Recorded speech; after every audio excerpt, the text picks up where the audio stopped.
itolatu ghurratihi. Wa itolatu ghurratihi wa tahjilihi. Termasuk sunatnya wudu adalah itolatul ghurrah wa tahjil. Ghurrah. Jadi ada itolatul ghurrah, ada ghurrah itu sendiri. Ada itolatul tahjil, ada tahjil itu sendiri. Ghurrah itu artinya apa? Membasuh apa? Sebagian dari luar wajah untuk memastikan basuhan wajah rata, sempurna. Untuk tahjil itu membasuh di luar batas tangan dan kaki untuk memastikan basuhan tangan dan kaki sempurna. Nah, ini hukumnya wajib. Karena ada kaidah malayatimul wajib illa bihi fahuwa wajib. Kita tahu batas kepala itu dari tempat tumbuhnya rambut yang normal sampai dagu ya. Dari telinga ke telinga. Ini tidak mungkin kita bisa membasuh sempurna kalau ngepas betul ke wajah tanpa melebihkan sedikit. Harus agar supaya kita yakin basuhannya ini sempurna, harus dilebihkan sedikit. Ini namanya ghurrah. Tangan juga begitu, batasnya siku. Kaki batasnya mata kaki. Tidak mungkin kita bisa yakin membasuh tangan dan kaki sempurna tanpa ngambil sedikit di atasnya siku, tanpa ngambil sedikit di atasnya mata kaki. Lah ngambil sedikit untuk sekedar memastikan basuhan tangan dan kaki sempurna, ini namanya tahjil dan hukumnya wajib. Mimbabi malayatimul wajib illa bihi fahuwa wajib. Yang sunnah itu bukan ghurrah tahjil, tapi itolatul ghurrah. Melebihkan sedikit untuk memastikan sempurna itu wajib. Dilebihkan lagi, ini yang sunnah ya. Jadi basuhan wajah dilebihkan sedikit saja. Basuhan tangan dilebihkan sedikit saja. Basuhan kaki dilebihkan sedikit saja. Itu wajib. Lebih dari itu, ini yang dikatakan memanjangkan ghurrah dan tahjil. Wadah ya. Jadi melebihkan wajah bukan hanya sekedar untuk memastikan kewajiban ini sempurna, tapi lebih dari itu. Dan kemarin sudah kita bahas ketika membasuh wajah, kita disunahkan juga untuk membasuh kedua telinga karena ada pendapat yang mengatakan telinga ini bagian dari wajah. Itu. Basuh lengan, ini ngelebihkan sedikit dari siku, itu wajib. Sunnahnya lebih lagi itu maksimal ke bahu, nggak usah sampai melebihi bahu, was-was akhirnya nanti. Jadi maksimal sampai bahu. Kaki juga begitu, melebihkan sedikit dari mata kaki itu wajib. Sunnahnya lebih ke atas lagi, maksimal sampai lutut, nggak usah sampai ke atasnya lutut. Nah, ini namanya itolatul ghurrah wat tahjil.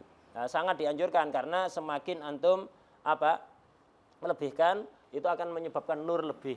Itu karena umat Rasulullah SAW itu istimewa dibanding umat yang lain nanti di hari kiamat. Itu ya apa Rasulullah SAW mengenali kita umatnya. Itu. Kalau yang sering sholawat sudah ma'ruf ya. Setiap sholawat disampaikan namanya sama nama orang tuanya. Bukan hanya namanya dia, sak bin siapa, itu sudah terus dilaporkan namanya. Wadeh. Nah, yang nggak pernah sholawat ini apa? Ya. Nah, itu. Jadi bagaimana Rasulullah SAW mengenal dari cahaya bekas wudhu yang memancar ada di wajah, tangan dan kaki. Ini umat Nabi Muhammad SAW. Antumul ghurrul muhajjalun yaumal qiyamah. Hadisnya begitu. Kalian itu nanti akan bersinar wajah, tangan dan kaki kalian di hari kiamat. Famanistata'a minkum falyutil ghurratahu. Barang siapa yang mampu untuk melebihkan ghurrahnya lebih panjang lagi, yaitu basuhan wajahnya lebih, tangan kakinya lebih, maka silahkan dilebihkan karena itu akan menjadi nur nanti ada di hari kiamat.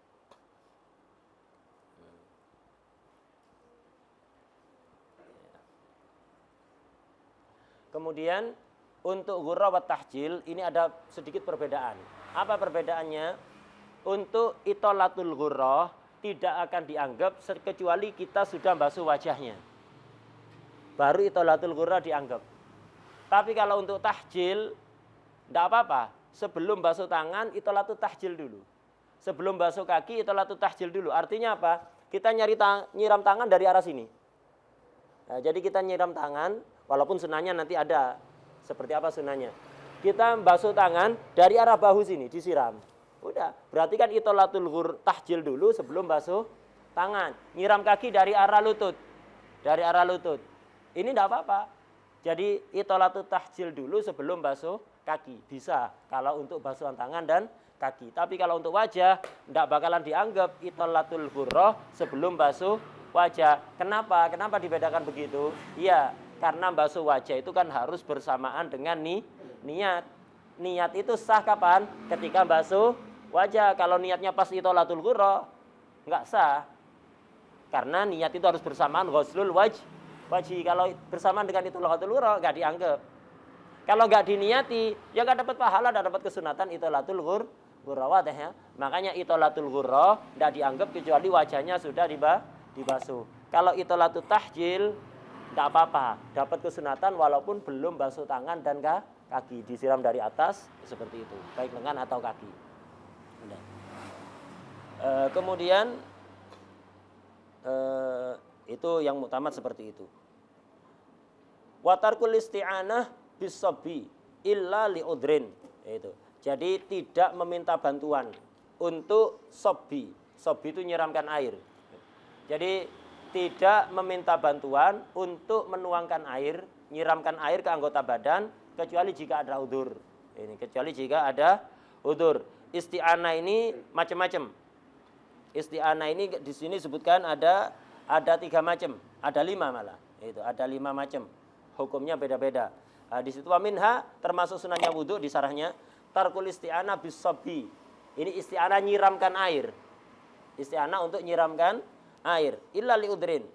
Itu ayil i'ana wa illam yatlubha min ghairi udrin. Walaupun dia tidak minta disiramkan orang. Jadi antum wudu disiramkan orang begitu. Jadi basuh wajah disiramkan. Ada orang yang megang gayung nyiramkan ke antum gitu ya.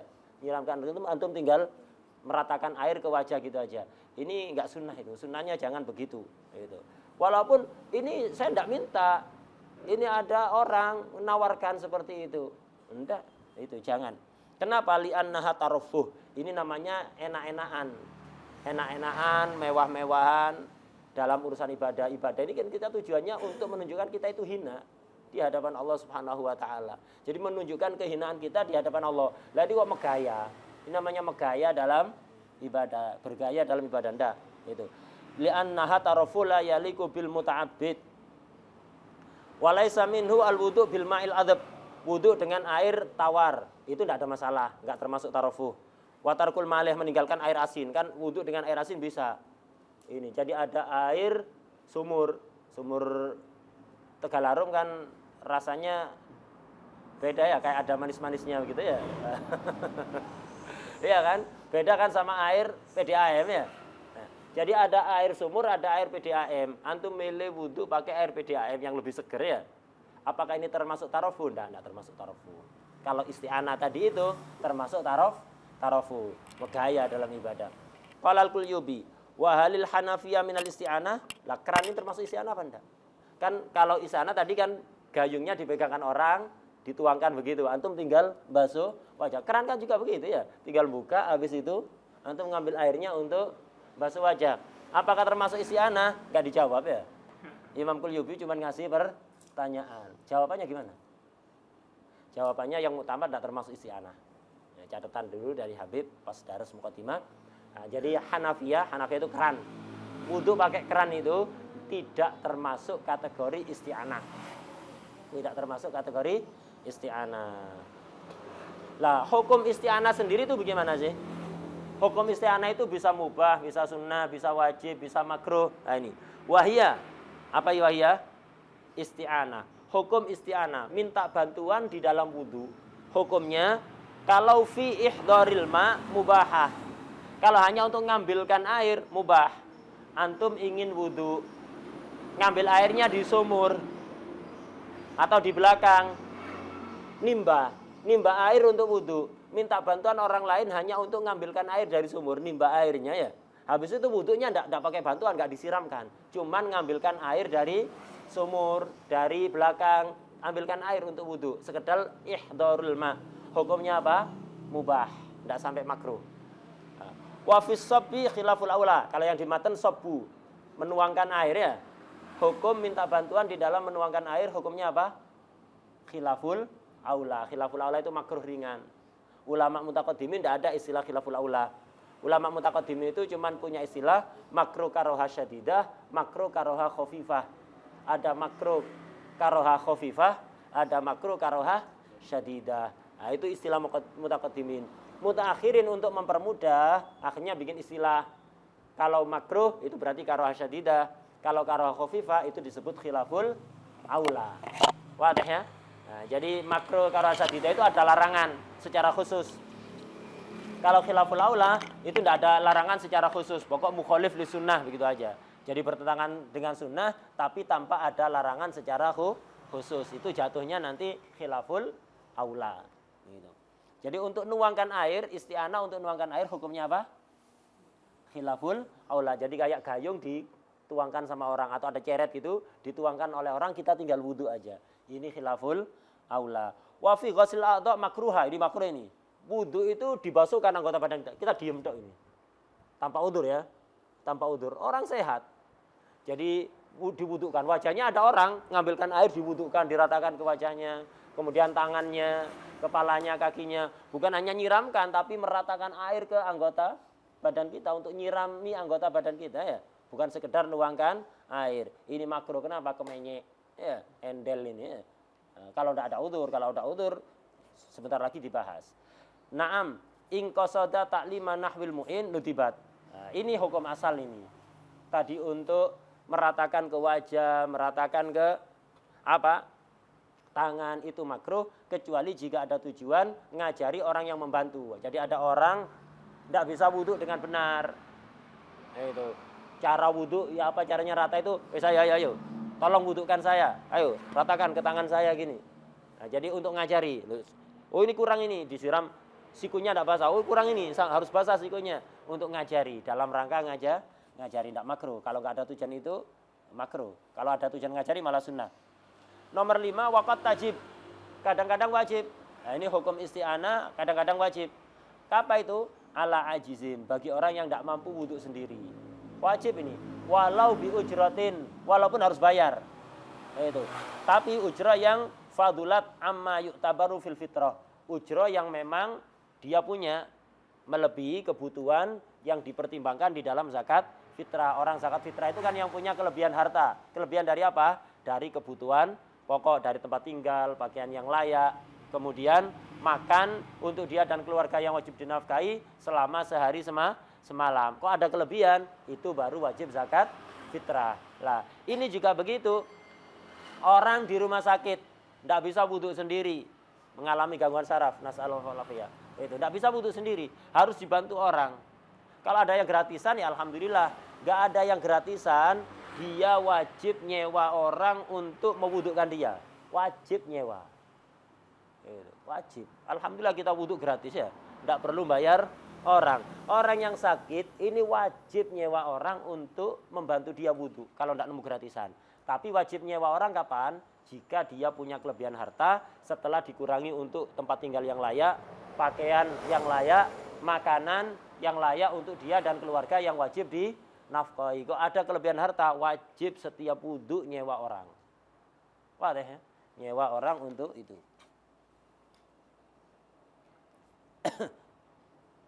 Sekarang orang malah tidak sholat, masih bisa wudu sendiri nggak sholat, banyak di rumah sakit itu. Nanti kalau sembuh, ya kalau pulang normal, kalau pulang naik ambulan, mobil jenazah ya. Nah, itu. Nah, jadi ini nyewa itu wajib. Fa'ilam yajid, kalau tidak nemu orang yang bantu, dia wudu sendiri nggak bisa. Nyari orang bantu nggak nemu, nggak ada, sendirian di tengah hutan. Atau tidak nemu ongkos, tidak nemu yang gratisan, tidak nemu ongkos untuk bayar orang, ya sudah tayamum. Tapi nanti wajib ngulang. Tayamum tidak bisa gerak, ya sudah. Sholat tanpa wudu, tanpa tayam. Tayam kalau nggak bisa, misalkan ada orang stroke, nggak bisa ngomong. Kepingin minta bantuan wudu nggak bisa, pakai isyarah nggak bisa, tangannya nggak bisa digerakkan. Itu. Kemudian ngomong juga nggak bisa, tapi sadar ada orang ngomong denger, diajak ngomong paham, hanya nggak bisa jawab, nggak bisa gerak. Dia kepingin sholat, cuman wudu nggak bisa, wudu sendiri nggak bisa, minta tolong nggak bisa, ngasih kode. Lah ya apa ini? Ya setiap masuk waktu sholat, dia harus sholat dengan hatinya. Kalau matanya bisa gerak dengan matanya, harus sholat. Ya, harus sholat. Lu tidak butuh, tidak tayamum. Iya, tidak butuh, tidak tayamum. Wadah ya. Nah, itu harus dilakukan. Sekarang ceroboh. Yang sakit ceroboh, keluarganya juga ceroboh, males. Ngerti padahal. Ini saya sering lihat sendiri. Bukan hanya orang awam yang ceroboh urusan sholat ketika sakit. Hatta yang ngerti pinter baca kitab. Ketika dia sakit, tidak mau sholat. Najis semua loh, hatta najis semua. Wajib sholat, wajib disucikan kalau bisa. Kalau tidak bisa karena harus pakai kateter, oleh dokter nggak boleh dilepas. Ya sudah, sholat dengan najis. Itu nanti diulang. Ini hatta yang pinter baca kitab itu banyak nggak sholat. Nanti aja najis semua, nggak usah sholat. Itu. Atau nggak bisa wudhu dengan sempurna, nggak bisa tayamum dengan sempurna, nanti aja nggak boleh kayak gitu itu. Harus sholat. Ima yang bersangkutan yang nggak mau sholat, atau kadang yang bersangkutan mau sholat, keluarganya nggak pokro. Ngerti padahal kalau harus sholat, nggak mau bantu. Nggak mau bantu anak-anaknya, nggak mau bantu. Pernah ya, saya ngeliat sendiri ada kayak gitu. Yang udah tua sekali, sakit, udah nggak bisa gerak, nggak bisa ke kamar mandi, mensucikan najis untuk menghilangkan hadas, nggak bisa. Kepingin sholat maksa, nggak ada yang mau bantu, kasihan. Ini nggak ada yang mau bantu. Jadi banyak kecerobohan dalam urusan sholat ini, baik dari yang sakit atau keluarganya yang sakit atau dua-duanya. Hati-hati, jangan begitu, harus, wajib ini. Kemudian sudah, ini hukum isti'anah ada berapa?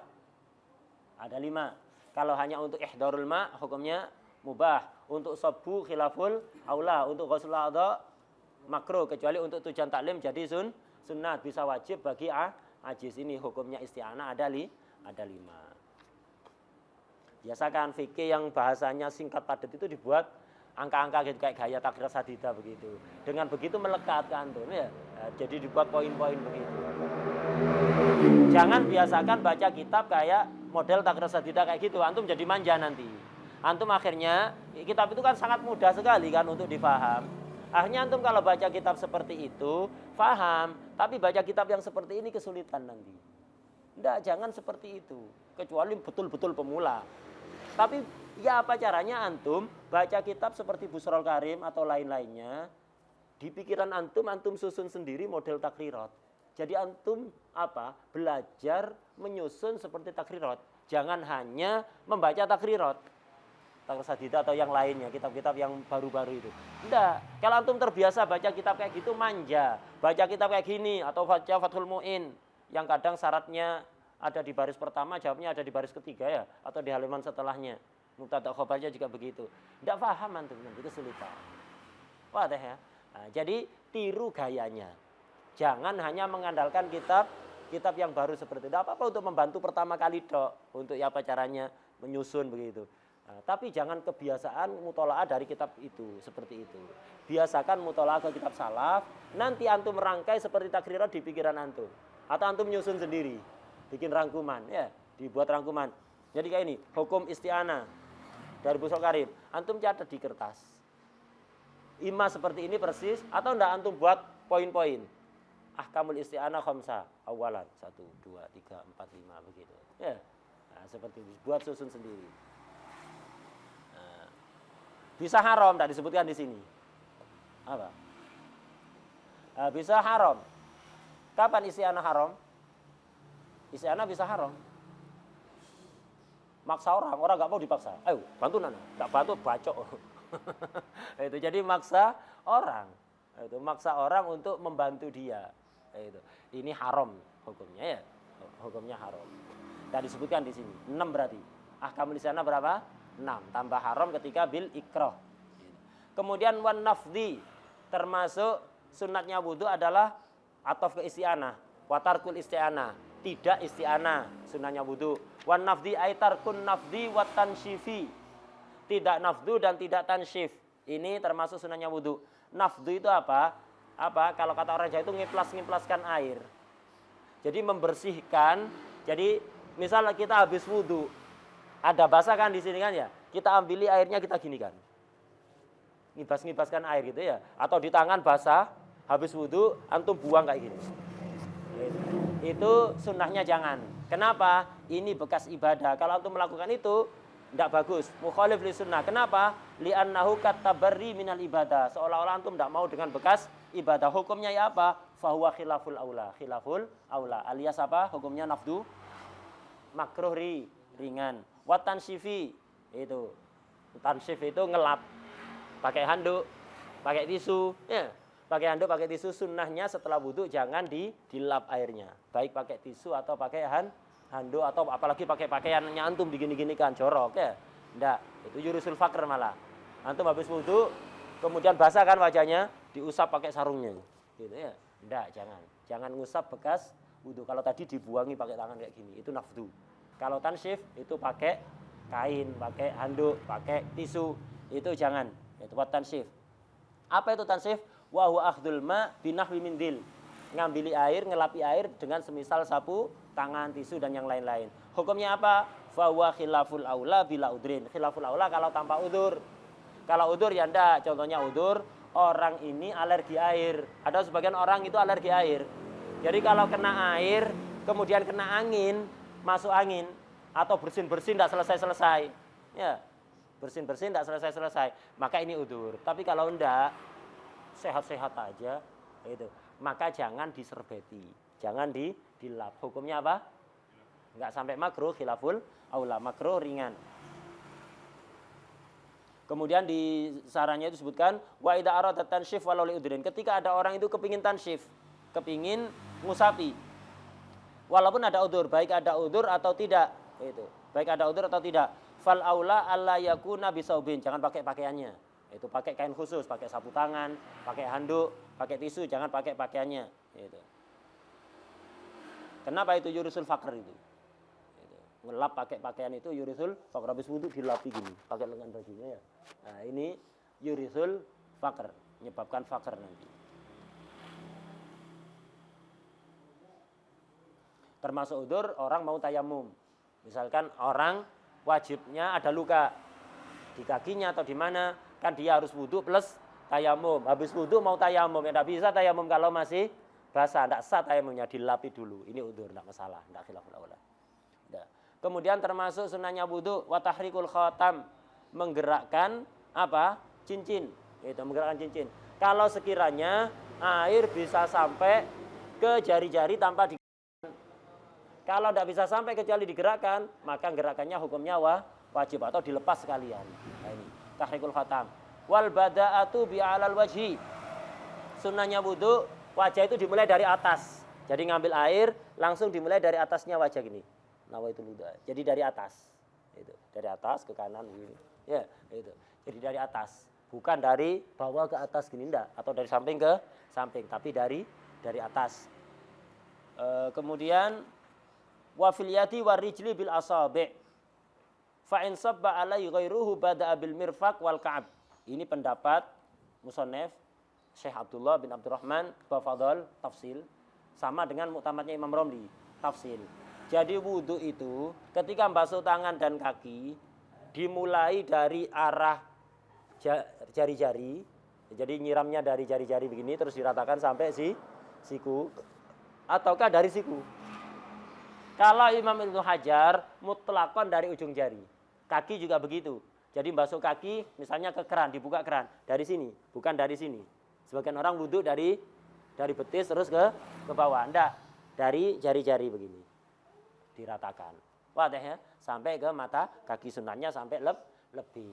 Ini menurut Ibnu Hajar mutlakon. Baik dia wudhunya pakai gayung, disiramkan orang atau pakai keran, pakai shower, mutlak seperti itu menurut Imam Ibnu Hajar. Kalau di matan Muqaddimah Hadramiyah ini sesuai dengan muktamadnya Imam Romli tafsil. Wa fil yadi warijli bil asabi'. Untuk membasuh wajah dan tangan dan kaki dimulai dari kuku kecuali fa in sabba alaihi ghairuhu. Jika ada orang lain nyiramkan air ke dia. Jadi ada orang lain nyiramkan air kepada dia. Ya apa? Bada'a bil mirfaq. Maka dia mulai dengan siku wal ka'ab, dari mata kaki. Kalau disiramkan orang wudunya, jadi tangan bukan dari kuku, dari jari-jari, tapi dari siku ke bawah. Kaki dari mata kaki ke bawah. Ini tafsilnya Shahih Muqaddimah sama dengan Imam Romli. Ibnu Hajar enggak.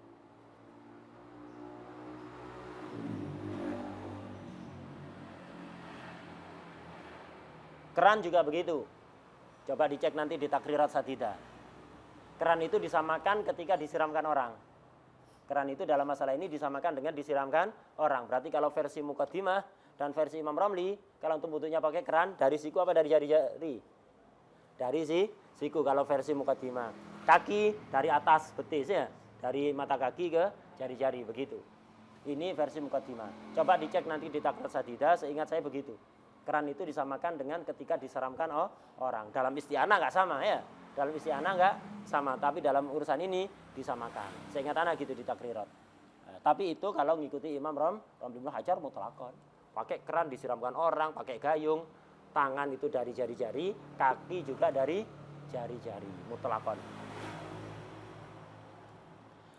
Kemudian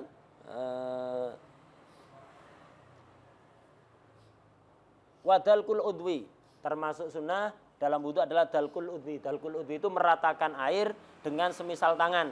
Itu. Jadi dalku itu meratakan air, menjalankan tangan agar apa?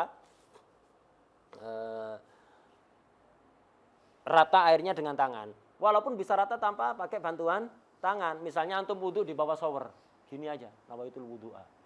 Rata sendiri kan airnya kan ya. Nah, sah. Tapi sunnahnya diratakan pakai tangan begini. Jadi airnya diratakan pakai tangan. Kemudian ada keran. Antum gini tok sudah rata kan ya? Ada keran atau air mancur, air terjun. Itu. Gini sudah rata. Tapi sunnahnya diratakan pakai tangan begini ya.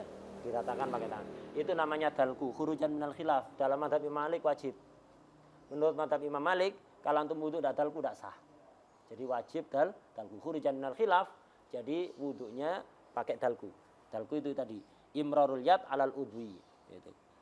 Imrarul yad kapan? Ma'a ghuslihi, bersamaan dengan basuhnya, bersamaan dengan air mengalir dari keran itu, antum ratakan sekali langsung bersamaan dengan basuh atau setelah dibasuh. Jadi awalnya dicelupkan ke air, misalnya ada kolam gede. Tangan antum celupkan ke dalam. Bisa sambil ngecelup itu sambil diratakan. Atau enggak? Dicelupkan dulu, digerakkan 3 kali taslis, setelah itu baru dalku begini. Bisa, sama-sama bisa. Jadi dalku itu bisa ma'a ghuslihi, bersamaan dengan basuhnya air, jadi meratakan air langsung dengan tangan. Atau enggak setelah rata baru dalku, sama-sama boleh, au akibahu. Tapi wal akmal ma'ahuma. Yang lebih sempurna ya bersamaan dengan basuh dan setelahnya basuh. Nah, kemudian diperhatikan yang kulit keriput-keriput kayak ini, tumit ini keriput-keriput kan, apalagi kalau musim dingin, kadang air itu tidak terlalu nyapa ke kulit ya, disiramkan gitu aja tidak rata kayak daun talas, disiram air kan langsung pergi gitu aja. Lah kalau di musim dingin kadang-kadang begitu, disiram gitu aja, kalau nggak diratakan dengan tangan kadang nggak rata airnya. Nah ini perlu diperhatikan secara khusus. Gitu. Jadi bagian-bagian yang kira-kira ndak bisa rata sendiri. Kemudian termasuk sunnah wa mashul ma'qain.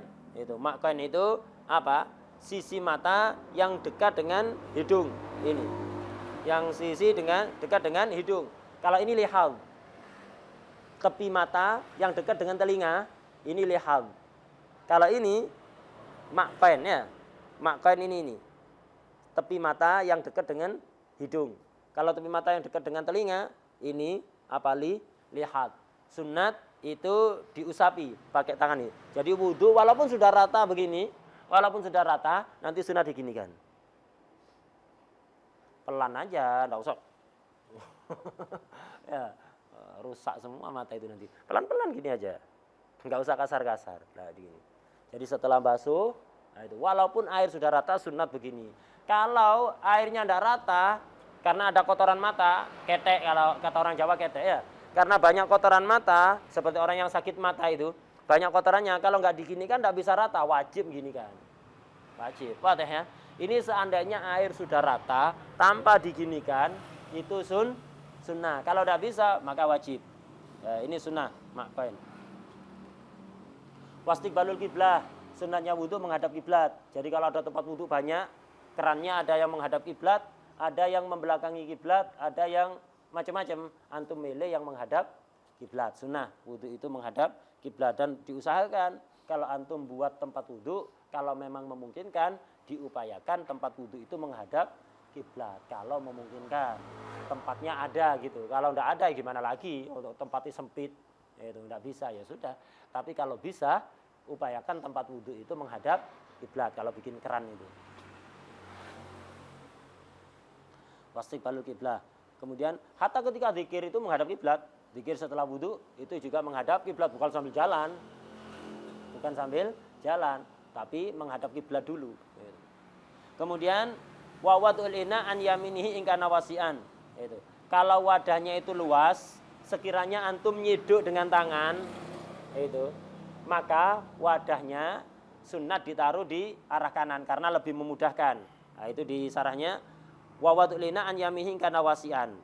Ukurannya bihaitsu yaghtarifu minhu. Kalau wadahnya itu besar ini tidak harus air banyak, artinya besar, antum ngambil airnya itu pakai cidukan tangan begitu. Jadi ketika ngambil air, nyiduk pakai tangan. Wadahnya sebaiknya taruh kanan, jangan taruh kiri, tidak apa-apa. Kenapa? Lebih memudahkan. Kan enak kalau ngambilnya di kanan, kemudian wudhu, daripada gini kan ya. Coba antum praktekkan. Agak kikuk ya. Kalau ngambil di kanan mudah, kalau ngambil di kiri agak kesulitan, kikuk.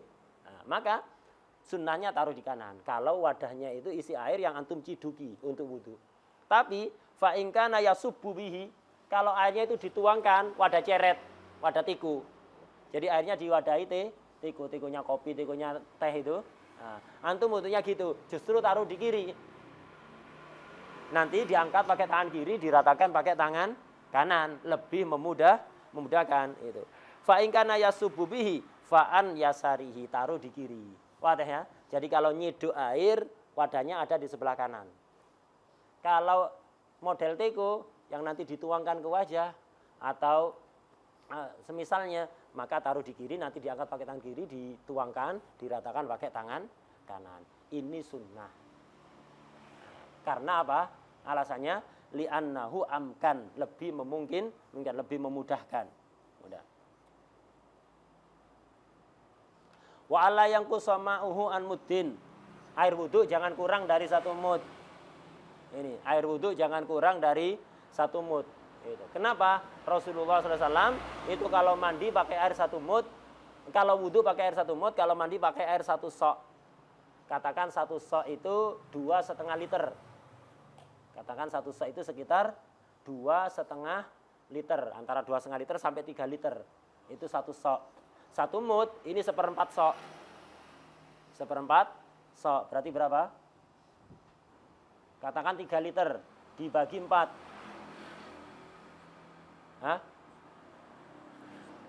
7? 7,5. 7 kali 3 berapa? Hah? 21. Kalau 7,5 kali 4 3 liter ya. 7 4 ya, 74. 7 kali 4 28 ya. Kalau 7 kali 4 28. 7 kalau 7,5 30. Jadi 0,7 liter. 1 mud itu sekitar 0,7 liter. Sekitaran segitulah. Ya air mineral botol tanggung itu kan 600 mili kan ya. 0,6 kan itu. Air mineral botol tanggung itu. Itu. Enggak usah merek, nanti dapat nanti antum. Ya. Ya. Dapat apa namanya? Jadi air mineral itu air mineral yang tanggung, botol tanggung itu sekitar itu, 1 mud itu sekitar itu. Kalau tadi 3 liter berarti kan 0,7,5, 0,75. Berarti ya sekitar itu sudah 1 mud itu. Rasulullah SAW itu wudhu pakai air segitu. Wudhu pakai air segitu. Nah, kita ketika wudhu jangan sampai kurang dari itu. Jangan sampai kurang dari situ. Ya. Kalau Rasulullah pakai segitu. Kalau mandi 4 kali itu. Rasulullah mandi wajib atau mandi sunat, pakai 1 sok, yaitu 4 kali itu. 4 kali botol tanggung. Itu mandinya cukup. Tidak perlu was-was. Dan rata, pakai taslis itu sudah. Pakai taslis.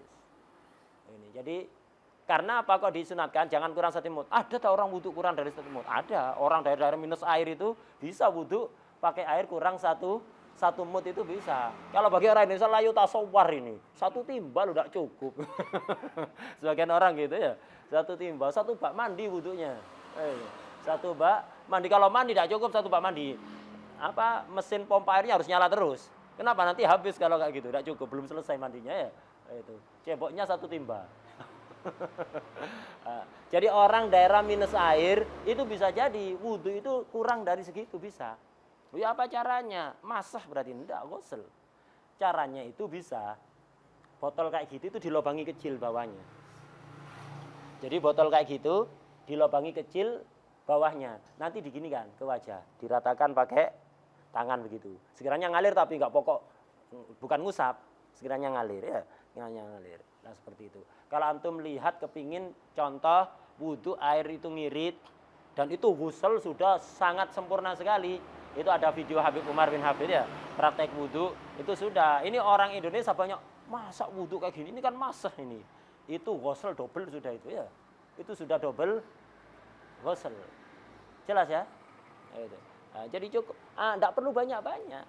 Wudhu segitu cukup sudah. Kalau antum enggak bisa karena kulitnya kasar, jadi sulit air itu rata, ya enggak apa-apa lebih dari situ tapi jangan berlebihan. Jangan berlebihan. Wadah ya? Nah, jadi wudhu itu enggak usah berlebihan. Jangan kurang dari 1 mud. Orang daerah minus bisa kurang 1 mud, itu enggak habis dibuat wudhu. Jadi dilobangi kecil itu diratakan nanti begini. Tangan juga begitu. Atau pakai semprotan parfum itu loh. Ya. Semprotan parfum jadi air dimasukkan situ semprot-semprotkan gitu. Nah, sekiranya ngalir tapi ya, sekiranya ngalir semprot-semprotkan kan nanti agak netes-netes itu kan ya diratakan pakai tangan. Nah, itu cukup sudah. Bukan masak ghusl itu. Sekiranya agak bisa netes-netes itu semprot-semprotkan gini, itu bisa ngirit. Jadi segitu udah habis kalau pakai itu spray itu. Semprotan parfum itu bisa. Nah, kalau wudhunya pakai gayung, 1 gayung baru dapat 1/4 aja ya. Nah, ini ya tidak ada habisnya itu. Nah, Rasulullah SAW segitu. Kalau mandi 4 kali itu, 1 sok. 1 sok itu 4 mud. Nah, wa alla yanqus ma'uhu an mudin. Jadi jangan kurang dari 1 mud. Ini kalau badannya halus seperti badannya Rasulullah SAW. Kalau tidak sehalus Rasulullah, tidak ada orang badannya sehalus Rasulullah SAW. Itu maka lebih. Jadi jangan hanya 1 mud, lebih dari 1 mud. Kalau Rasulullah 1 mud, kenapa? Badannya sangat halus. Itu. Waqaful Mustafa kalwardina dia sallallahu alaihi wasallam, selembut bunga mawar, lembut sekali tangannya Rasulullah SAW. Disentuh itu sejuk. Padahal beliau perang itu tidak berhenti-berhenti. Bayangkan, di Madinah beliau dakwah itu 10 tahun. Mulai terjadi peperangan itu tahun kedua Hijri, artinya 9 tahun terakhir. Itu perangnya yang diikuti oleh Rasulullah SAW, ghazwah, itu 27 kali. Jadi per tahun berarti berapa kali perang itu? Jadi dalam 9 tahun, 27 kali perang yang diikuti Rasul, yang ghazwah. Yang syariah lebih dari itu ya. Yang ghazwah 27. 27 bagi 9. 3, minimal setahun perang 3 kali ya. Yang diikuti oleh Rasulullah. Tapi tangannya halus. Selembut sutra. Bahkan lebih halus dibanding sutra. Sallallahu alaihi wasallam. Makanya wudhunya cukup 1 mud. Kalau kita tidak sehalus itu, ya lebih dari 1 mud. Lebih dari 1 mud. Kemudian wala yatakallama fi jami'i wudu'ihi illa limaslahah. Jangan berbicara selama wudu kecuali maslahat. Kenapa? Orang kalau wudu tidak bicara itu memancarkan nur tembus ke langit. Terlihat oleh malaikat. Tembus ke langit. Itu memancar. Kalau bicara padam nurnya itu. Nurnya padam. Kita enggak melihat, kalau ahlillah, al-arifin billah melihat cahaya itu. Jadi orang wudu kalau tidak bicara, cahaya tembus ke langit. Kalau bicara langsung seketika padam. Eman. Itu. Nah, jadi jangan berbicara kecuali kalau maslahat. Kalau ada maslahat, bisa sunnah, bisa wajib. Bisa sunnah, bisa wajib. Misal, ada orang mau digigit ular. Ada orang, antum wudu, pas wudu di depan ribat itu, ada orang mau nyebrang, padahal ada kendaraan kenceng, tidak tolak-tolak dia. Antum teriak, awas mobil. Nah, untuk menyelamatkan nyawa. Oh, tak selesaikan wudunya dulu. Nanti baru tak kasih tahu. Ya udah prak. Habis prak, awas ada mobil. Habis jatuh, awas jatuh. Udah jatuh apa jatuh ya? Itu. Enggak kasih tahu. Wajib. Kalau untuk menyelamatkan nyawa seperti itu wajib. Atau nahi mungkar. Pas antum wudu ada orang ghibah, dipikirnya antum ghibah. Langsung dikasih tahu. Seketika itu. Nanti aja wudu dulu, makruh ngomong. Makruh ngomong kalau enggak mas. Lah ini nahi mungkarnya ada orang ghibah, wajib antum kasih tahu seketika. Tidak memadamkan cahaya tadi, nambahi cahaya malah. Cahaya wudu dan cahaya nahi mungkar, kasih tahu seketika. Nah, bisa jadi sunnah, bisa jadi sunnah. Seperti ngajari orang biar wudunya sempurna. Antum pas wudu, di samping antum ada orang wudunya kurang benar. Tapi sudah sah, tapi biar lebih sempurna antum ajari, sunnah itu.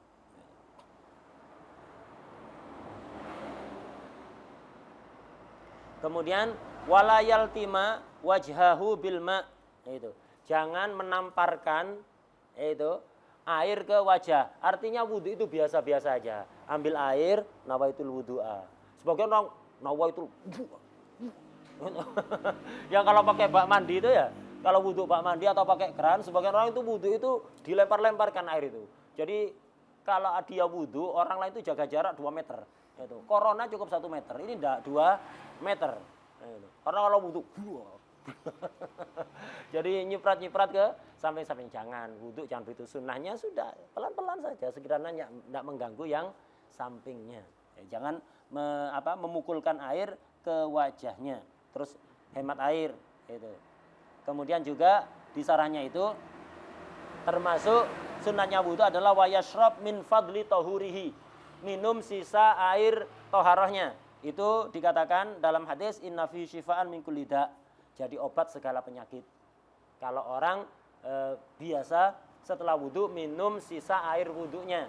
Sisa air wudu ini bukan ada yang di wajah, bukan air yang di wajah yang basah itu antum ambil kemudian antum minum. Atau yang di tangan habis wudu kan masih netes-netes kan ya, antum minum gini, bukan. Ya yang di keran itu, antum setelah basuh kaki ngambil lagi air dari keran diminum. Kalau di bak mandi, antum wudu, sisa yang tersisa di bak mandi antum ambil sedikit diminum. Kalau keran ya keran, kalau bak mandi ya bak mandi, kalau timba ya timba, seperti itu. Kalau botol ya botol, antum botol. Habis wudu nyiram kaki, masih ada sisa. Sisanya itu sebagian antum minum. Itu jadi obat segala penyakit. Itu. Pertanyaannya di sini, hal yusannani walau mi musabbal? Kalau airnya musabbal litoharoh, kemarin kan dijelaskan. Lil syurbi. Ada air musabbal li syurbi. Litoharoh. Air musabbal litoharoh kan tidak boleh diminum.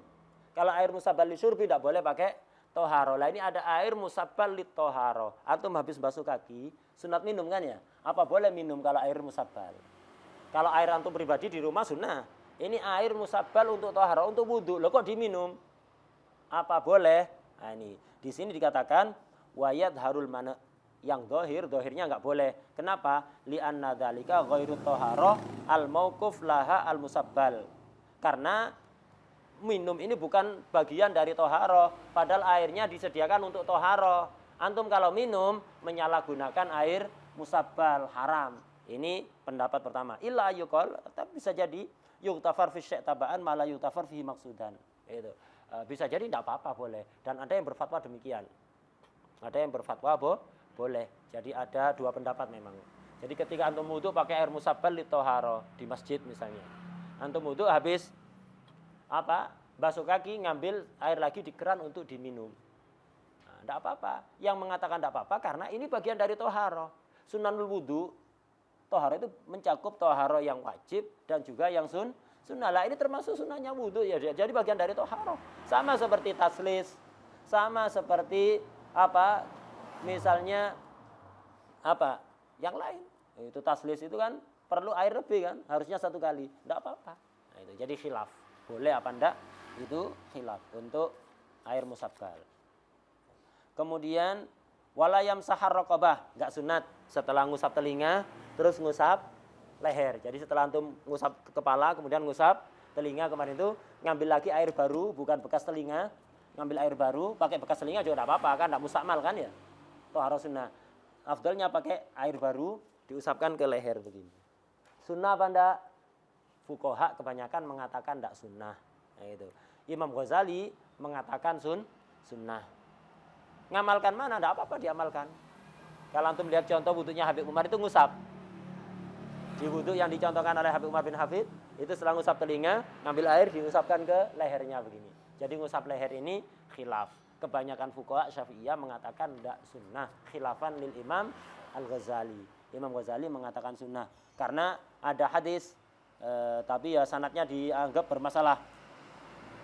Hadisnya bunyinya man tawaddoa wa masaha unuqahu wuqiyal ghilla yaumal qiyamah. Barang siapa wudu dan ngusap lehernya, maka dia akan dihindarkan dari ghil, belenggu, kerangkeng.